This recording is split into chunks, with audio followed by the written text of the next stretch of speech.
موجود نہیں ہے اور نہ ہی وہ یہاں پر نظر آئے۔ حسن رضا ہمارے ساتھ ہی موجود رہیے گا۔ تجزیہ کار ڈاکٹر حسن عسکری صاحب ہمیں جوائن کر چکے ہیں۔ حسن عسکری صاحب، کیا سمجھ رہے ہیں آپ، اب جو آئینی بحران پنجاب میں پیدا ہوا تھا وہ ختم ہو گیا، عدالتی احکامات پر عمل درآمد ہو گیا ہے؟ دیکھیے، ابھی اس کا ایک فیز ختم ہو گیا ہے۔ کم از کم جو مشکل ترین تھا کہ انہوں نے اوتھ لے لیا، وہ چیف منسٹر آفس جائیں گے، وہاں گارڈ آف آنر کے بعد وہ اپنا آفس ازیوم کر لیں گے، تو یہ کام تو شروع ہو گیا ہے۔ لیکن یہ ہے کہ یہ معاملہ ابھی کورٹ میں ہے اور اس پہ کورٹ کے اندر اب بحث چلے گی، کیونکہ جو پی ٹی آئی والے ہیں اب یہ کیس غالباً موو کریں گے کہ ان کا اوتھ غلط ہوا ہے، تو کورٹ کے اندر تو یہ معاملہ چلے گا۔ لیکن اب آج سے جو ہیں حمزہ شریف جو ہیں وہ قانونی طور پر چیف منسٹر کے طور پہ فنکشن کر سکتے ہیں، اپنی کیبنٹ جو ہے چند دنوں میں کیبنٹ وہ اناؤنس کر سکتے ہیں، اور ان کی کارکردگی میں کوئی راستے میں کوئی قانونی رکاوٹ نہیں ہوگی۔ صرف ہائی کورٹ یا سپریم کورٹ جو ہے ان پہ کوئی پابندی لگا سکتے ہیں، ورنہ وہ ایفیکٹولی فنکشن کر سکیں گے۔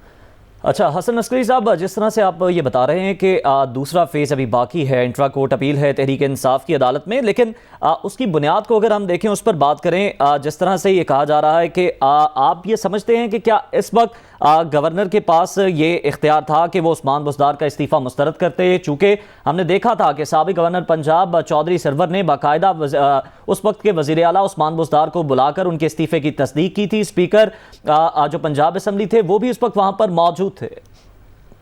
دیکھیے، اب اصولی طور پہ تو نہیں ہونا چاہیے، لیکن ہمارے ہاں سیاست میں اتنا گند پڑ گیا ہے کہ ہم طے شدہ چیزوں کو کھول دیتے ہیں۔ دیکھیے، پچھلے گورنر نے یہ استعفیٰ منظور کر کے نوٹیفیکیشن دے دیا تھا، اس کو آپ کو اوپن کرنے کی ضرورت نہیں تھی۔ اسی طرح ہم نے نیشنل اسمبلی میں جو اسپیکر صاحب اوتھ لینے کے لیے آئے ہیں، پچھلے ڈپٹی اسپیکر نے جن پی ٹی آئی کے لوگوں نے استعفیٰ دیا تھا ان کے استعفے منظور کر دیے تھے، لیکن جب یہ جو نئے اسپیکر آئے ہیں انہوں نے ان استعفوں کو کلوز کو اوپن کر کے دوبارہ سے اس پہ گفتگو شروع کر دی ہے۔ تو یہ ہمارے ہاں غلط رواج ہے کہ نیا عہدیدار آ کے پرانی سیٹلڈ چیزوں کو کھولتا ہے۔ جو اپنے اسپیکر صاحب ہیں انہوں نے یہ کام کیا ہے اور یہی کام گورنر نے کیا ہے، تو بنیادی طور پر غلطی اور خرابیاں دونوں طرف ہیں، اور جس کو موقع ملتا ہے وہ اپنے فائدے کے لیے سچویشن کو استعمال کرتا ہے، اور اسی وجہ سے پاکستان کے اندر صحیح جمہوریت کی فضا جو ہے قائم جو ہے وہ نہیں ہوتی۔ ٹھیک ہے حسن عسکری صاحب، ہمارے ساتھ ہی موجود رہیے گا۔ لیاقت انصاری نے بھی ہمیں جوائن کیا، ان سے بات کر لیتے ہیں۔ لیاقت انصاری، کہیے گا آپ کے پاس کیا لیٹسٹ اپڈیٹس ہیں؟ دیکھیں، بالکل آج حمزہ شہباز کے حلف کی تقریب کے بعد جو ہے اب جو مراحل ہیں وہ کچھ اور سیاسی محاذوں پر جو ہے ابھی سیاسی ٹکراؤ جو ہے وہ باقی ہے۔ آج جو ہے لاہور ہائی کورٹ کے فیصلے کے تحت اسپیکر قومی اسمبلی نے ان سے حلف تو لے لیا ہے، لیکن اب جب حمزہ شہباز جو ہے وہ پنجاب کابینہ کی حلف کی بات آئے گی تو یقینی طور پر اس کے لیے بھی پھر انہیں ایک اور نامزدگی کی ضرورت ہوگی کہ کابینہ کا حلف کون لے گا، کیونکہ گورنر پنجاب جو عمر سرفراز چیمہ ہیں ان کے ساتھ ان کے تعلقات میں اس قدر سیاسی کشیدگی آ گئی ہے کہ آج کے واقعات کے بعد انہوں نے 3 شخصیات سے رابطہ کیا، صدر مملکت سے رابطہ کیا، آئی جی چیف سیکرٹری کو وارننگ دی، اور پھر سپریم کورٹ سے انہوں نے صدا کی کہ اس غیر آئینی غیر قانونی حلف برداری کا نوٹس لیا جائے۔ تو یقیناً حمزہ شہباز کو جب اپنی پنجاب کابینہ کا حلف جو ہے وہ گورنر سے دلوانا ہوگا تو اس کے لیے بھی ایک مرحلہ کہ یہ اس کے لیے بھی ہائی کورٹ سے کسی شخصیت کو نامزد کرواتے ہیں یا پھر اس کے لیے کیا حل نکالا جاتا ہے، اس کے لیے کیا اس سے پہلے یہ اسپیکر اور ڈپٹی اسپیکر کا جو ہے وہ الیکشن کروا کر اسپیکر کو قائم کام گورنر کے منصب تک لانے کی کوشش کریں گے یا پھر کیا کریں گے، ابھی یہ بہت سے محاذ باقی ہیں۔ ڈپٹی اسپیکر اور اسپیکر کے خلاف پنجاب اسمبلی میں عدم اعتماد کی تحریکیں موجود ہیں، اس پر ابھی اسمبلی کے ایوان کے اندر حکومتی پارٹی اور اپوزیشن کو جو ہے وہ آمنے سامنے آنا ہے۔ تو اس طرح ابھی انٹرا کورٹ اپیل میں جو ہے وہ جو قانونی جنگ ہے وہ بھی ابھی ہونا باقی ہے۔ تو بہرحال یہ ایک حمزہ شہباز کی مسلم لیگ نون کی اور ان کے اتحادیوں کی فتح ہے کہ حلف برداری کو جو ہے وہ التوا کا شکار کرنے کی جتنی بھی کوششیں کی گئی عدالتی فیصلوں کے باوجود، لیکن ان تمام جو رکاوٹوں کو عبور کرنے کے بعد آج گورنر ہاؤس میں بلاخر وہ حلف برداری کی تقریب ہوئی جس میں مسلم لیگ نون کی قیادت اور اہم شخصیات نے شرکت کی۔ حمزہ شہباز جو ہیں وہ یقینی طور پر اپنے والد کے نقش قدم پر چلنا چاہتے ہیں اور حلف اٹھانے کے بعد جلدی ہی وہ اپنی کیبنٹ اناؤنس کرنے جا رہے ہیں، اور جلدی جو ہے لگتا ہے کہ جو فوری طور پر وہ فیصلے لیں گے ان میں ایڈوکیٹ جنرل پنجاب کی جو ہے وہ برطرفی بھی شامل ہوگی، کیونکہ ایڈوکیٹ جنرل کے محاذ پر جو ہے انہیں عدالتی کیسز میں بہت سارے मुश्किलात का सामना ठीक करना है, पड़ा। तवील जदोजहद है। लियाकत अंसारी हमारे साथ ही मौजूद रहिएगा। मरियम नवाज भी आज की इस तकरीब में मौजूद थी और उन्होंने गुफ्तगू भी की इस मौके पर। उनका क्या कहना था वो सुनते हैं। देखिए, मैं सिर्फ इतना कहना चाहती हूँ कि सऊदी अरब में जो वाक़या हुआ, मदीना मुनव्वरा एक ऐसी जगह है जिसके बारे में सूरह हुजुरात की आयत है कि अपनी आवाज़ नबी सल्लल्लाहु अलैहि वसल्लम की आवाज़ से बुलंद न करो। तो ये सियासी दुश्मनी में इतने आगे बढ़ गए हैं कि इन्होंने उस जगह के तकद्दस का, उस हस्ती का लिहाज नहीं किया जो अल्लाह ताला की महबूब हस्ती है। तो मैं समझती हूँ कि सिर्फ पाकिस्तान में नहीं बल्कि अक्रॉस द ग्लोब मुसलमानों के जज्बात हर्ट हुए और ये नहीं होना चाहिए था और ये बड़ा प्लान तरीके से हुआ। सऊदी अरब ने अरेस्ट भी किए हैं।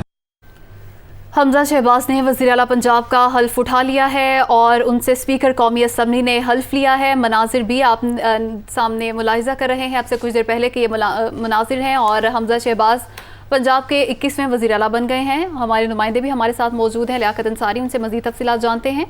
लियाकत अंसारी, बताइएगा, हमजा शहबाज ने हल्फ तो उठा लिया है, इस वक्त गवर्नर हाउस में क्या हो रहा है? देखिए, गवर्नर हाउस में जो है वो इब्तदाई जो है वो पार्टी के रहनुमाओं के साथ मुशावरत हो रही है और उसके बाद ऐवान वज़ीर आला में यकीनी तौर पर वो जाएंगे। बुनियादी तौर पर जो हमें इत्तलात मौसूल हो रही है कि हमजा शहबाज बगैर वक्त ज़ाया किए जो है वो सूबे की अहम इशूज़ को जो है वो एड्रेस करने के लिए जा रहे हैं और यकीनी तौर पर अपनी वो कैबिनेट को भी तश्कील देंगे। ब्यूरोक्रेसी के मामले पर जो तबादलों की जरूरत होगी उसके भी ऑर्डर देंगे। जो अदालती महाज पर जैसे एडवोकेट जनरल है उनकी तब्दीली के हवाले से भी कोई फैसला कर सकते हैं। फिर ये भी एक बड़ा अहम फैसला कर सकते हैं कि पंजाब असेंबली का इजलास जो है वो सरकारी सतह पर बुलाया जाए, क्योंकि इस वक्त जो इजलास है उसको स्पीकर बुला रहा है और स्पीकर ही उसको मुलतवी कर रहा है। तो यकीनी तौर पर उसमें हुकूमत पंजाब की जो अब हमजा शहबाज की क़यादत में बनी है उसकी ग्रिप कमजोर होती नजर आती है। तो उसको भी जो है वो उस मामले को भी हल किया जाएगा। फिर पब्लिक के इश्यूज हैं उसमें हमजा शहबाज ने जब आज पंजाब असेंबली के अवाम में 16 अप्रैल को मुंतखब हुए तो उसमें खिताब करते हुए उन्होंने वाज़ेह तौर पर कहा था कि उनका मकसद जो है वो अवाम की खिदमत करना है और वो दिन रात इसके लिए एक करेंगे। यकीनी तौर पर जिस तरह शहबाज शरीफ है उनको पाकिस्तान स्पीड का नाम दिया गया, पहले पंजाब स्पीड का नाम दिया गया, तो उन्हें अपने वालिद के नक्शे कदम पर चलते हुए जो है वो बेहतर से बेहतर जो है वो परफॉर्म करना चाहते हैं। मुआशी लिहाज पर फिर आवाम के किसानों के मसाइल के हल के लिए और फिर अवामी जो इश्यूज हैं उनको एड्रेस करना चाहते हैं। तो लगता ये है कि जो आज से वो अपने मनसब का हल संभाल लेने के बाद जो है वो आज से ही अपनी जो है वो खिदमत, अपनी जो है तरजीहात का जो है वो ऐलान करते हुए आगे बढ़ने की मनसूबाबंदी कर रहे हैं। और यकीनी तौर पर उनकी जो टीम है उसमें जो एक पहला इब्तदाई तौर पर यह फैसला सामने आया था कि शहबाज शरीफ की कैबिनेट में जो मुतहर्रिक वज़रा थे मुस्लिम लीग के, उन सबको जो है वो दोबारा उसी पोजीशन से लाया जा सकता है, क्योंकि वो ऑलरेडी अपने महकमों में एक बेहतर अंदाज से डिलीवर कर रहे थे और शहबाज शरीफ की क़यादत में वो डिलीवर कर रहे थे। यकीनी तौर पर उनमें ख्वाजा सलमान रफीक, ख्वाजा इमरान नसीर, मलक नदीम, कामरान जो हैं और इस तरह दूसरे जो लोग थे जिन्होंने बेहतर अंदाज में डिलीवर किया। शहबाज शरीफ की क़यादत में काम करना यकीनी तौर पर वज़रा के लिए कोई आसान टास्क नहीं था, उन्हें दिन रात मेहनत करना पड़ती थी। यही वजह थी कि शहबाज शरीफ ने पंजाब में जो नाम कमाया वो मुस्लिम लीग नून की शोहरत का बाइस बना और मुस्लिम लीग नून के इंतखाबात में एक वाज़े जो है वो वोट बैंक में इजाफे का भी बाइस बना। तो अब उन्हीं वज़रा को जो है उनके पोर्टफोलियो में कमोबेश रद्दोबदल, थोड़ा सा मामूली रद्दोबदल के बाद उनको ये जिम्मेदारियां दी जा सकती हैं। तो अब कैबिनेट का डिसीजन करना है। अब उन्होंने इत्तेहादियों के साथ जो है पीपल्स पार्टी को उन्होंने किस सीट पे एडजस्ट करना है, कितनी वजारतें देनी है, इनके मामला को हतमी शक्ल देंगे। तरीन ग्रुप, असद कोकर ग्रुप और अलीम खान ग्रुप जो है इनको किस अंदाज से आगे लेके चलना है, क्योंकि इनके खिलाफ रेफरेंस जो 25 मुनहरफ अरकान है पीटीआई के उनके खिलाफ इलेक्शन कमीशन में रेफरेंस है और वो 6 तारीख को उन्होंने पेश होना है। तो ये भी बात मद्देनजर रखी जाएगी क्या इन पहले मरहले में अलीम खान तरीन ग्रुप और असद कोकर ग्रुप को वजारतें दी जाएंगी या ना दी जाएंगी, क्योंकि इनके सर पर जो है वो आइन के आर्टिकल 63 की तलवार लटक रही है। तो ये भी एक इशू है। तो अभी जो है वो हमजा शहबाज की एक वसी तर मुशावरत थोड़ी देर में शुरू होगी और उसके बाद जो है वो अमली इक़दाम भी लगता है कि फौरी तौर पर नजर आना शुरू हो जाएंगी, क्योंकि मुस्लिम लीग की क़यादत जितने दिन जो है ताख़ीर हुई इस दौरान जो है वो खामोश नहीं रही, बल्कि अपना पेपर वर्क जो है और जो फाइल वर्क है उसको तकरीबन ऑलमोस्ट मुकम्मल कर चुकी है। इसलिए लगता है कि अब उनकी जो भी तरजीहात हैं वो फैसले जो है वो सामने आना शुरू हो जाएंगे कुछ ही देर में। ठीक है, यानी कि वो मुकम्मल तैयारी के साथ मैदान में उतरे हैं, पहले से ही उनकी तैयारी मुकम्मल थी। लियाकत अंसारी साथ ही मौजूद रहिएगा।